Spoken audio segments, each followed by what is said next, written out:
বাচ্চাকে আপনি ওয়াজ করে নসিহত করে মানুষ করতে পারবেন না। বাচ্চারা নসিহত শুনে মানুষ হয় না, ওরা দেখে মানুষ হয়। বাচ্চারা শুনে শিখে না, তারা দেখে শিখে। ঘরে ঘরে এই রোগের রোগী আজকাল। বাচ্চারা ক্রেজি, বদমেজাজি।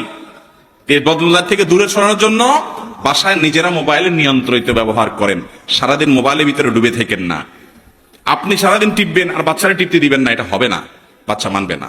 নিজে বাঁচেন, ওকেও বাঁচান, খেলাধুলাতে অভ্যস্ত করেন। 1 নাম্বার 2, তার বদমেজাজ দূর করার জন্য সুন্নাহসম্মত আমল হিসাবে আউযু বিল্লাহি মিনাশ শাইতানির রাজিম পড়ে পড়ে তাকে ফু দেন।